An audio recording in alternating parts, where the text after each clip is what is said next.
Picture this. It is the fourth quarter of the semifinal championship game of your senior year. You have to have this game to get into the championships. And it's maybe your last football game you'll ever play. And you're a blocker, and you go up for your block, and you've been going at it with this other guy all night. And you're trying to protect your quarterback. And he breaks your tackle because your wrist gives out. He breaks your tackle, goes around, and sacks your quarterback. You were down by 6, and that was the fourth down, so you needed that to win. So you lose the game.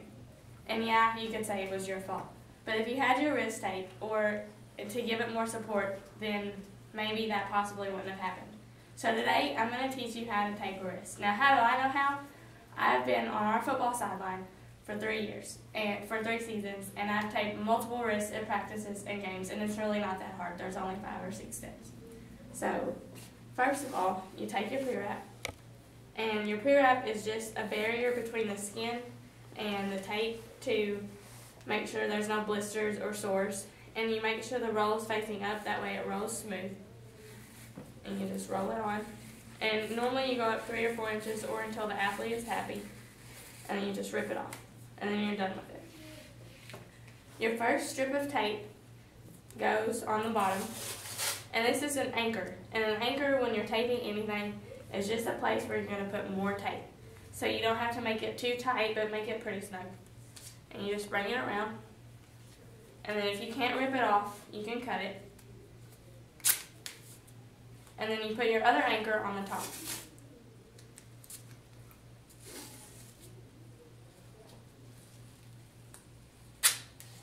And then the middle, where you're going to fill in all the green, is where you're going to get your support.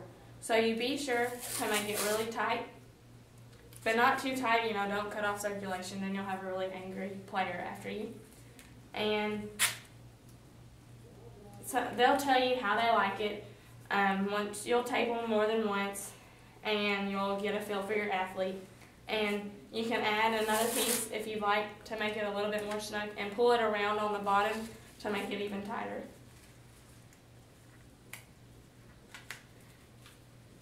And see, I couldn't rip it, so I'll cut it that time.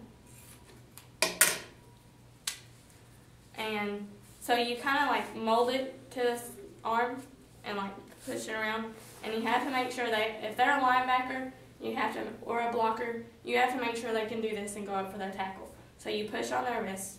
You want to make sure you don't get it too far on the wrist, or they won't be able to move it, or too far up the arm, because then the other team will go for their arm thinking they're injured. And so, say the game is over, you've won or lost, and sometimes they rip it off themselves, and sometimes you can cut it off. Be sure to keep this part of your scissors up or down on the athlete's skin, and pull it up and make your snip. And sometimes once you do that, it'll rip, and then all you gotta do is cut it in.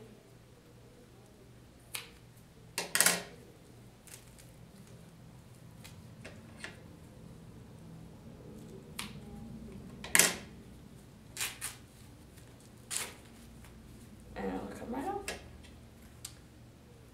So, if you ever need to know how to tape an athlete's wrist, it's not that hard, just 5 or 6 steps. Throw this away and tell them to wash up, and that's it.